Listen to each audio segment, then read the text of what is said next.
Hey guys, SoCal Val here. You are listening to the Hitting the Turnbuckle podcast.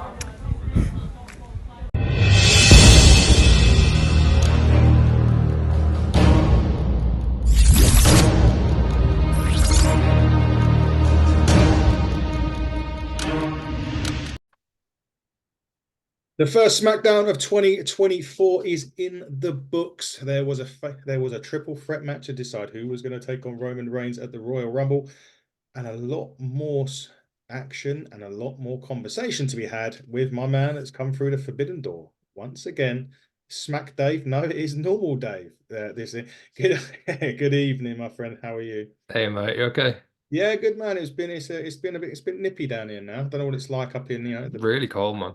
Really yeah. cold. I've been outside for a fair bit today, and yeah, I think there's some snow coming. Jesus, that's the last thing we need. It is snow on the horizon. You Before we smell get that though? For a heating engineer, do you know what snow means? what's that? Money. Money, money, money. The pound signs are ringing in your ears and in your mind. Your eyes have changed to the pound sign, Dave. Yes, it would be for you. Yeah, let's get straight into it. SmackDown. The opening contest of this was Kevin Owens versus Santos Escobar, number one contenders tournament for the United States Championship. Obviously, the winner of this takes on Logan Paul, I think, at the Royal Rumble. Really good opener, Dave. Two great, Santos and Owens are really good wrestlers itself. The end of this match was Santos getting a bit of his own medicine, really, chucked at him with the people that are coming up and getting. Well, the LWO split up recently, didn't they? He's got his two in Gaza and Humberto Carrillo as well. But Kevin Owens picking up the win on this. It's a pop-up powerbomb. Yeah, but a really good opener and a really good way to kick off this episode of SmackDown. Yeah, I thought this was an awesome opener. I think they had really, really good chemistry as well. I Yeah. don't know if Escobar and Owens have faced each other in the past, but I thought this was so fluid. Mm. Really, really good way to kick off the episode. It was a tournament final as well, wasn't it? So Yeah. the winner now in Owens goes on to challenge Logan Paul, which Mhm. I think is the match that, given the two, I think the Owens match, Owens Logan, is a bigger match for the Rumble. But yeah, I wouldn't mind these two going at it again in the near future. But yeah, right winner for me, but a great way to open SmackDown. Yeah. And then after that match, Logan Paul gets a punch in the face from Kevin Owens. And Yeah, if you've seen it on the socials and that since he's got a lovely shiner after that. as a Yeah. yeah, not seen it, but yeah, it looked a nice connection. Certainly was, my man. Certainly was. Went backstage after this. Kayla Braxton asked Roman Reigns for his thoughts on the Rock promo, to which he just laughed. Yeah, much that's what he did put out on X, wasn't it? Just a laughing emoji. Yes. Are we still do you reckon we're still heading that way? Are we still looking at get matches some Oh, point? so I've listened to a lot of other podcasts and different opinions on it over the last few days. Mhm. Bully Ray's convinced that the Roman Rock match is going to be in Australia, Mhm. because there's a big Samoan presence in Australia as well. There's like 100,000 people, Samoan people that live in Australia, and it's not far geographically as well. Mm. I just think The Rock is a little bit different to when you've had the Saudi shows in the past, and you've had the Undertaker, and you've had Shawn Michaels, and you've had Goldberg, and you've had Triple H. Yeah. Like for these marquee matches or these big money matches, let's call them. I think Rock's on a different level. Well, he's on a different level because he transcends wrestling. He's not just a big name for the WWE. He's a huge worldwide megastar. Um, I think the only place for a Rock match is WrestleMania. Yeah. I would be surprised. And then there's a theory that you could be seeing The Rock at the Rumble as well as at WrestleMania, and that he's there for a few months. But I don't know, man. I think there's a lot of people not happy that it kind of sabotages Cody's story and what happens to Cody. And they've Yeah. told such a great story with the bloodline story over the past few years. Yeah. It doesn't make a great deal of sense just to kind of derail all of that for The Rock, but it's The Rock. It is. So to answer your question, I definitely think we're going to get Rock versus Roman. Yeah. The mechanics of it, though, and given what we're going to get at the Rumble now that we'll get on to, Yeah. yeah, I can't see it being for the title. But again, Head of the table match. yeah. I don't think it needs the title, but it's just how you get it off Roman and onto Cody, which Elimination Chamber. Cody wins. Number one contender. That's the only thing I can think. I think they'll have him as one of the final 2 or 3 in the Rumble, and then I think Punk wins the Rumble Mhm. and faces Rollins. I think that's what they do with the Rumble. That's a lock near enough, isn't it? Yeah, I think you're right with Elimination Chamber. I think the Elimination Chamber is how Cody punches his ticket to the main event of WrestleMania. Mm. But it's just who he faces. Now, if he's facing someone like Orton for the title, it's pretty much a guarantee that Cody's going to be winning that match. And then you got a position where Orton's a transitional champ. I don't think that's good. So I don't like that. So all the pieces are kind of there, but we're unsure of how they're going to come together, which is great in some respects. It's really, really interesting, but you just hope that they get it right. And I think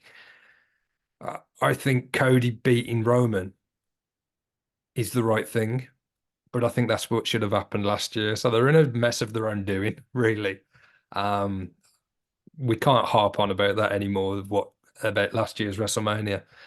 I just don't know how all the pieces fit together, but I definitely think that we're going to have Punk versus Rollins. I think that's a main event of one night. And I think depending on what happens with The Rock, determines the main event for the next night. But yeah, a lot. I don't think the picture's any much clearer after SmackDown as it was once we had the situation rise from what The Rock said on Raw. So yeah, difficult one. Difficult one, but intriguing, which is always Definitely. it's always a nice problem to have. Yeah. It's not predictable. Now, speaking of not predictable, but they had a bit of the back quickly with Logan Paul. There was Austin Theory and Grayson Waller. Was taking him to the training room. Cameron Grimes was basically laughing at him, and Waller pushes him out of the way, kind of thing. That sets up a match for next week, which we'll talk about. However, after that was a segment. Now, this is what I've been really looking forward to.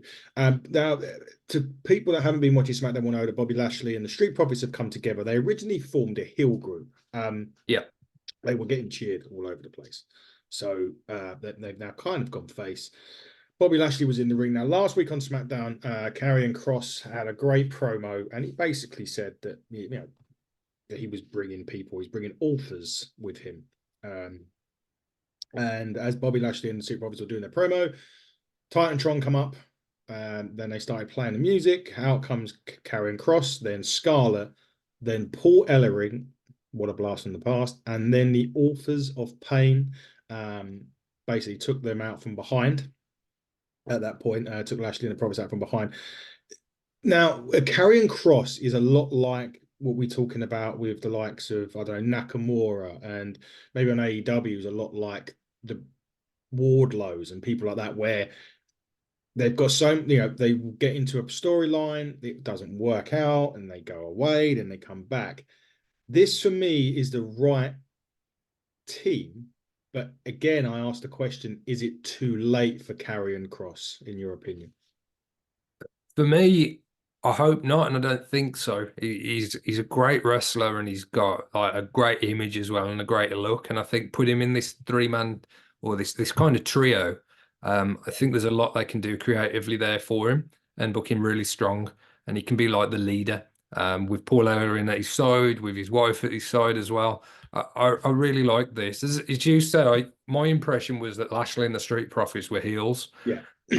So they've kind of reset that. But I don't think that's necessarily a bad thing. And as you say, they were getting face reactions a lot of places they were going anyway. Yeah. So this sets up a really intriguing trios match, which I think that would be great. Whether that happens at the Rumble or whether that happens in one of the pay-per-views leading up to WrestleMania or at WrestleMania itself. You'd think that Lashley and Karrion will have a singles match at some point as well, which could be a really good match. And for Karrion to pick up the win against Lashley, a former WWE champion, or is world champion or WWE champion? I I don't know which belt he He had, was but one of those. he He had one of the did. top titles. He did. I'm pretty sure Lashley beat Karrion Cross in the US tournament, the US title tournament, like the first round. Yeah, This is when all of this happened. So it's kind of a bit red. But yeah, them two again to go, and perhaps a different result if them two go back yeah, and have absolutely. pick up the win. Yeah, as you say, similar to some of the other superstars we've talked about in the past, you feel like they've got to get it right with Mm. this time. Yeah. I think Paul Ellering, I think the Authors of Pain, apparently that was a big part of them coming back. You know, they wanted to repay Paul Ellering because he did so Yeah. much to help them. You know, 4 years ago now since we've seen Authors of Pain, which I can't believe it's been that long. I know. And then they've been re-signed for a long time. I think Over well a over a year. year they've Yeah. been under contract. But I really like this kind of trio. And Karrion Cross get a hell of an entrance, but he cuts a hell of a promo as well. So I thought this was good. I enjoyed this. I enjoyed the return. And I'm looking forward to the number of matches they'll have. They'll have tag matches, they'll have trios matches, and the big singles match will be Lashley against Karrion Cross. And for Karrion Cross's sake, I hope that's at WrestleMania. Yeah, me too. I'm a big fan of Karrion Cross. I think he's great. I don't know why it hasn't happened, and you can maybe because he was released as well, and he come back under Triple H's regime. They just didn't get it right, and they haven't got it right of him. But I think he was brilliant in NXT, yeah, and then that just didn't translate to the main roster. And that was, some of the stupid gimp masks he was wearing, and he had his work cut out for him, didn't he? yeah, But yeah, but that was again under Vince's stewardship and direction. So he's in safe hands with Triple H, and I don't think too much damage was done. Don't get me wrong, but I don't think that was irreparable damage. I think that Karrion can come back and he can still be a big star for WWE. yeah. I hope so, man. I really like Karrion Cross. I think he's got everything. So I hope that they do that.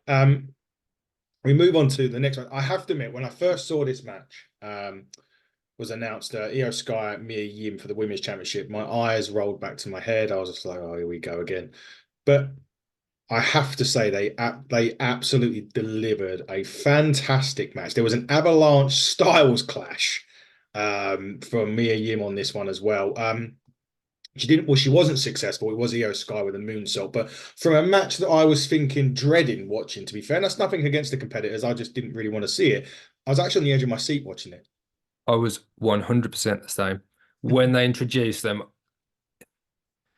Not because of it being a women's match, just because it was just a match that I wasn't that interested in. I didn't know the backstory or why she was getting the title shot, or it was just kind of a match for the sake of having a match. But I was so wrong. I was so wrong to have a negative impression or opinion of it, because this was a great match. Io Sky is sensational. Every time I watch her, I'm impressed. Similar to some of the ladies in AEW, your Sky Blues and Julia Hart's. I think Io Sky did really raised her profile, raised her stock in 2023. Obviously, closed out the year as champion as well.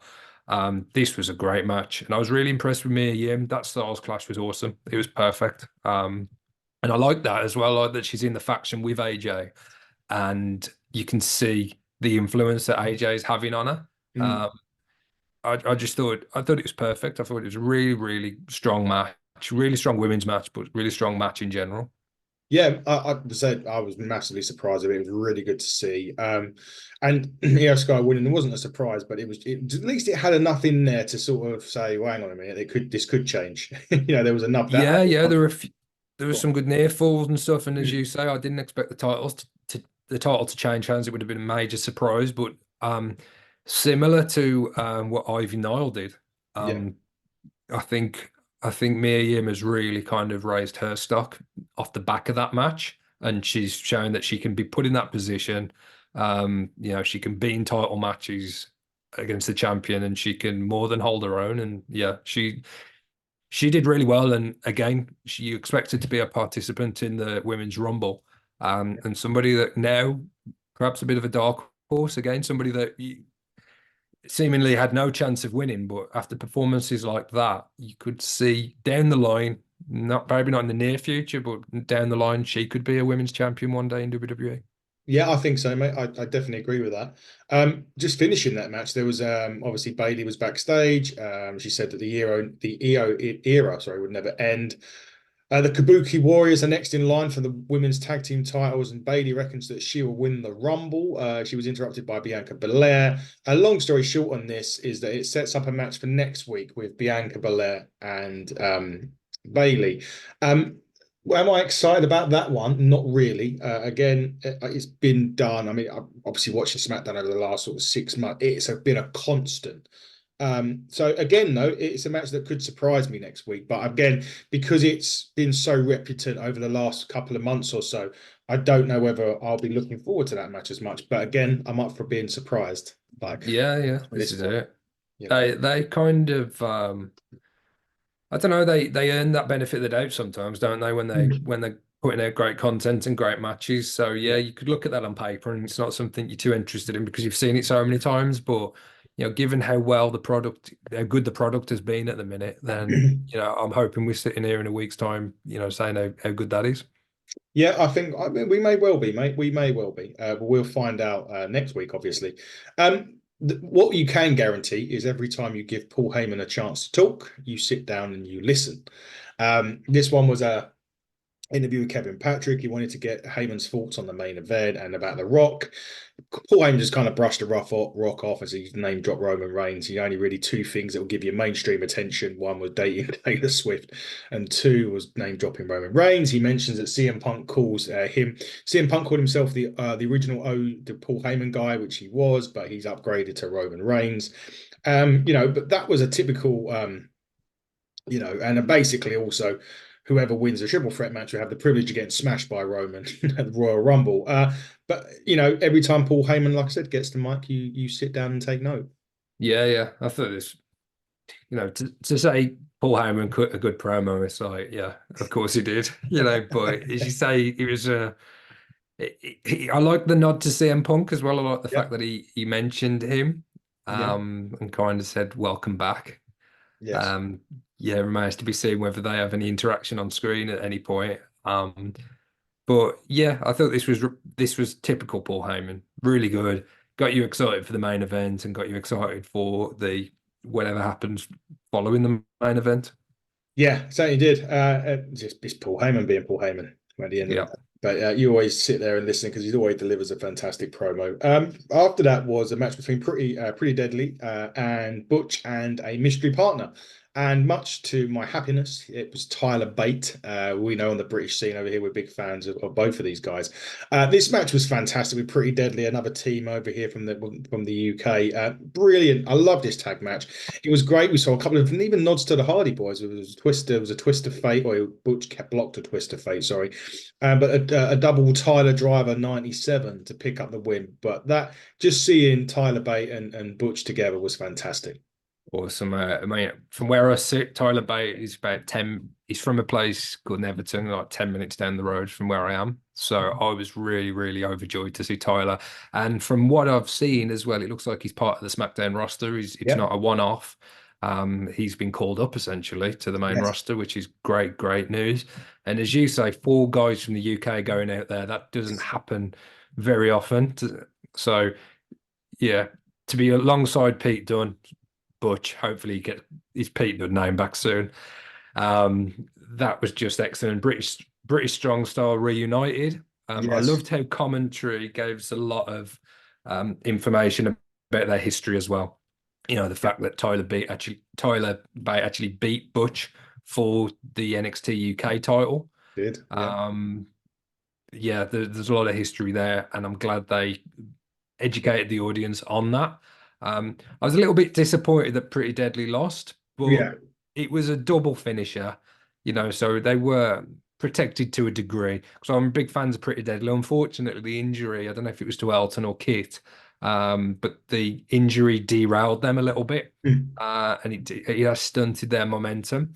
But I think in calling Tyler up, you've got to have him go over in your first night on the main roster. It's kind of like compulsory that he had to win or be involved or be on the winning team at least. So I think that was the right decision. But hopefully Pretty Deadly can bounce back and they can get a bit of momentum behind them as well. Yeah, definitely. Interesting enough, it looks like Rich Holland's gone down to NXT, so it might be like a swap there because he's in a storyline at the minute with Eli Dragunov where he's injured him. Yeah, Yeah. and that See, I caused wasn't. a lot of shit as well.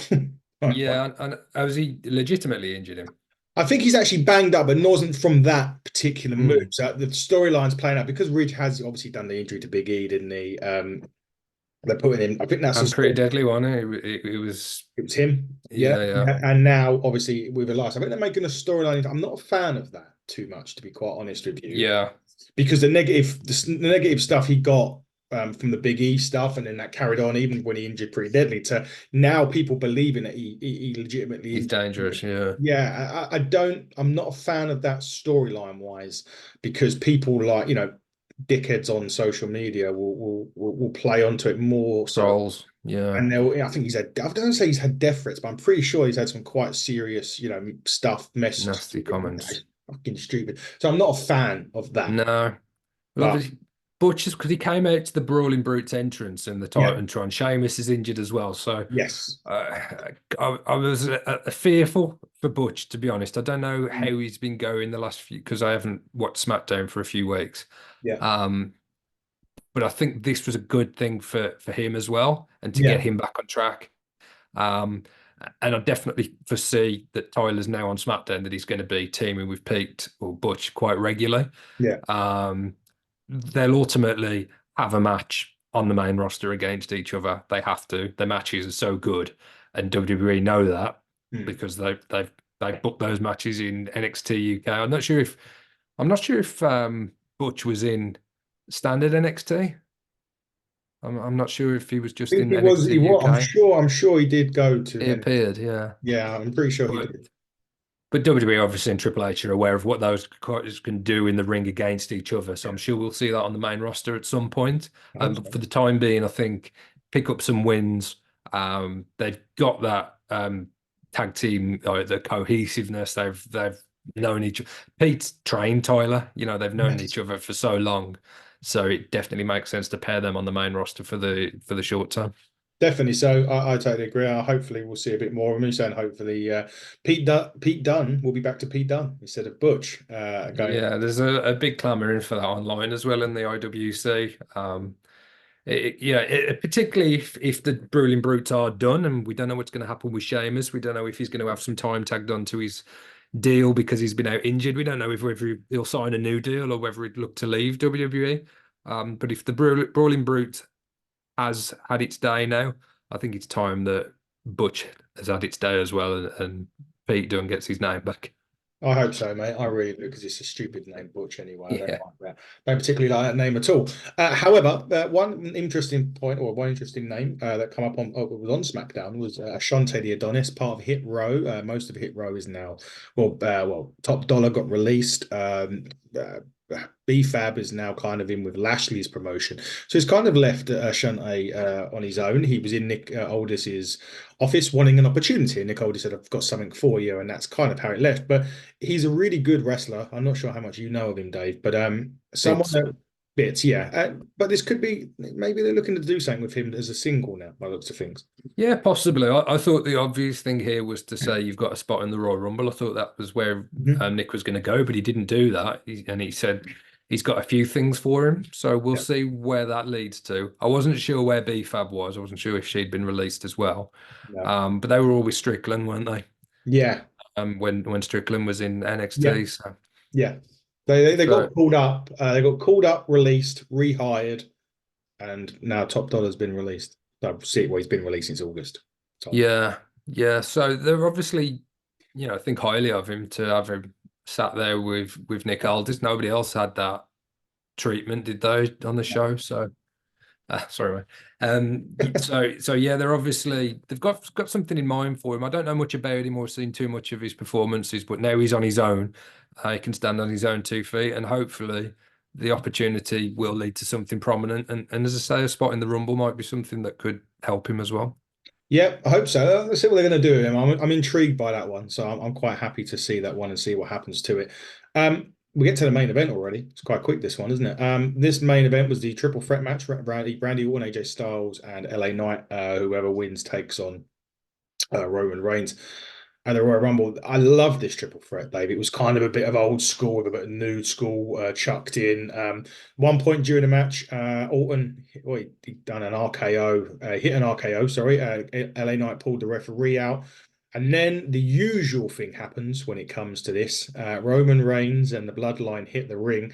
They decimate everybody. However, on the outside of the ring, and what Roman doesn't see, but has seen, was been told about when it went backstage by Paul Heyman, the video surfaced online, was that Nick Aldis said, tell him congratulations, because he's now got himself a fatal four-way at the Royal Rumble. And it's nice to see, what I would say about this, and I know this is scripted and all that stuff, but it's nice to see they've positioned Nick Aldis as this general manager. And most times, even if you look at Adam Pearce, although he was a wrestler, he was very much a what I call weak GM. Like, he would kind of bow down to Roman and things like that. Whereas Nick Aldis is like, no, we're doing it this way. And again, we know it's scripted, but it's good to see Nick being positioned right as a GM that doesn't take any shit. Yeah, yeah. So mixed thoughts on this. And initially, as I told you, I thought this was the perfect episode of Smackdown. Yeah. Really, really good. And then I don't know, when you start listening to other opinions, it can skew your own opinion a little bit. Yeah. With it being a triple threat match, there's no DQ, no Mhm. disqualification. So really, I know the match was kind of thrown out, but there was no massive need for it to be thrown out. But the ref took a bit of a nasty bump. Yeah. When it was Charles Robinson, wasn't it? He got pulled from the ring. Yeah. He looked like he landed awkwardly, so they could have perhaps used that. But I think Nick Aldis should have jumped on the mic. Yeah, Yeah. I know he told Paul Heyman, but the Mhm. crowd in attendance weren't aware. No. And we heard it Yeah. at home. But I think they could have made a bigger deal out of that. I didn't really understand why Roman wasn't told there and then. So I think it could have been slightly better. I think Nick Aldis could have come on the microphone and said, right, it's a triple threat. There's no disqualification. But you know what? You've ruined this match. So I'm throwing it out. But the bad news for you is you're now facing all three of those guys at the Rumble. And I think that would have got a huge reaction, and you'd have got Roman's reaction as well. So I think that might have made a little bit more sense. Yeah. Also, the WWE have set a precedent for this in the past. If you kind of go out and you ruin a number one contenders match, chances are you're going to be facing both competitors, or in this case, all three competitors. So, and Roman Reigns is quite a smart person, a smart champion. He's been positioned that way. So, Yeah. I know, as you say, it's scripted, it's wrestling, but that was always the likely outcome. But as you say, other GMs perhaps wouldn't have come down on Roman as hard and punished him, essentially, which Nick Aldis has done. So I don't want to be overly critical, and I'm really, really glad that we are getting a fatal four-way match at the Rumble. I didn't even consider it, to be honest. No, I didn't. I thought we were going to be getting Orton against Roman and LA Knight against AJ. I thought that's what was going to happen. So I'm actually really pleased with the fatal four-way. It begs the question now, is this the way Roman loses the title? No, I don't think so. No. And also, what's getting a lot of traction online as well, I think Roman's closing in on Hulk Hogan's reign. It's not a September. record, September. So Yeah. I think this is the only opportunity they'll probably ever going to get, given the circumstances with the pandemic as well, and Roman being out for a while and being like part-time is that, I don't know if that's harsh, but limited appearances. Yes.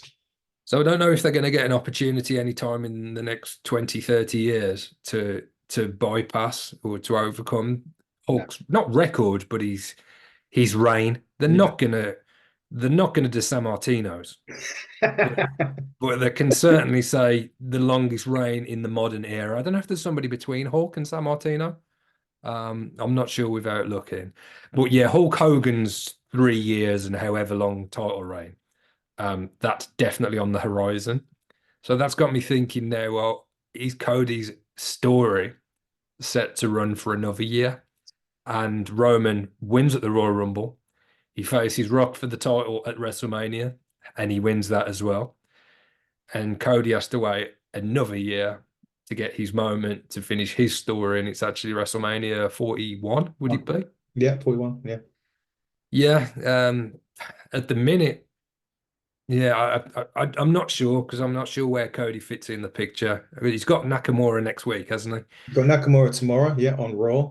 He's going to be in the Rumble. In the Rumble, yeah. Um, He's not winning that by all accounts. no, I wouldn't expect him to win 2 years on the trot. No, But also, you got to get Punk into that main event against Rollins as well. yeah. So, yeah, I don't know where it leaves Cody this year. But if they are going to go after Hulk Hogan's reign, and they want Roman to surpass that, then maybe Cody's got another year to wait before he ultimately gets his not just his WrestleMania moment, he finishes his story and he fulfills his family legacy. It's a never-ending story at this rate, Dave. You remember how many chapters of that there was? Well, I say legacy, but that is a nod to Randy Orton as well, and maybe we do get Orton and Cody at WrestleMania. Maybe Not for the that's title, though. no, not for the title, just maybe we get a turn from right. I don't know. I don't know. There's a lot of questions. It's great. It's great because we don't like it to be predictable. No, We exactly. like to think we know what's going on. But we'd much rather get caught out or surprised by the matches, the outcomes, the involvement, and the stories. It makes it much more interesting for us as fans. We don't want to be predicting everything, do we? Certainly Um, don't. but yeah, to answer your question earlier about Rock Roman, to kind of speculate on what we get moving forward from this, I've got to think we're still going to get Rock versus Roman at WrestleMania. I think it's it's the only place for it, the biggest place to do it. Um, and yeah, I think Cody's deal is coming up. His original deal For all we're intents and negotiating. purposes, yeah, for all intents and purposes, from what I know, either he's re-signed or it's pretty much a foregone conclusion. They wanted to tie him down literally from I think October time. They've started talking already. So I think if it's not already inked, it will be. Do you think if Cody is pushed out of the picture? I mean, we assumed it was going to be a rematch from last year. There was nothing ever set in stone. It was just an No. assumption from everybody that Roman won last year, but Cody would have a rematch the following year at WrestleMania. We would Yeah. finally finish the story. It was never guaranteed. So, but do you think that would affect Cody's willingness to re-sign with WWE if he's not going to be the guy? You know, or would Cody look at the long term? I don't know, man. I don't know if it would. I don't know. Well, it hasn't hurt him, has it? Like losing to No, Roman last year. no. Although from a story point of view, and I said earlier on this podcast that perhaps if Cody would have won the title last year, that a lot of these problems or decisions they've got to make, they wouldn't have to Yeah. be making them. But I don't. I think Cody's gone from strength to strength in terms of popularity, in terms of merchandise, in terms of some of the matches that he's had.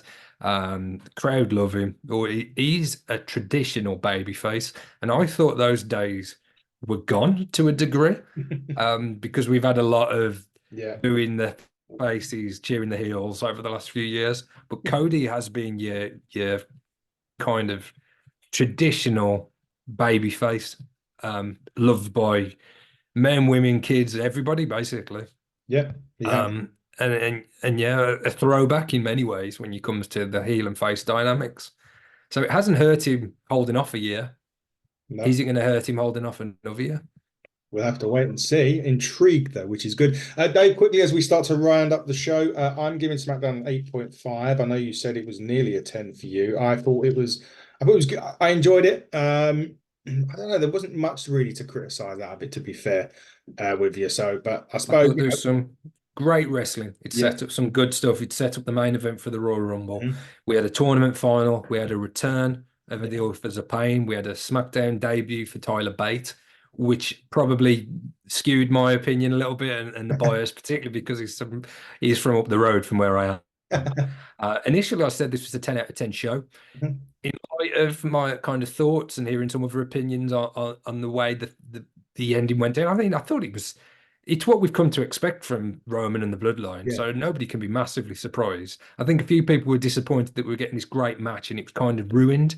But I think that's set up a really mouth-watering clash, a fatal four-way match, which are always a lot of fun at the Rumble. But I've downgraded my 10 to a 9, but a 9 out of 10. If this is what I want for my wrestling every week, I think Raw, SmackDown, Dynamite, from what I've watched of Collision so far, is pretty good as well. A really, really solid week of wrestling. I think WWE have edged it this week. I think they've really, really put on 2 great shows. Yeah. But yeah, my initial 10, I'm going to go over 9. Fair enough. You had a little bit of time to think about it, Sid, which is a good thing. Yeah, it was really 2 really good solid shows. WWE NXT was great as well. But that is it from the SmackDown review. We will be back next week with more reviews. I've got interviews coming out of my backside next week as well. Andy's back next week, which is even great news for us. We have our 3rd wheel back, which is great to have Andy back on the show next week. All sorts of stuff going on. Don't forget to check us out on X or Twitter, what you want to call it, at HTT Buckle. Type it in the Turnbuckle Podcast on all other social media outlets. Dave, thank you very much for coming in for No the problem at all. review. Enjoyed it. I did as well. I am just about to head off to do the Collision review, which you're not going to be a part of, with our good friend Gary Joe from Honor the Elite. But until next time, everybody, buckle down, stay safe.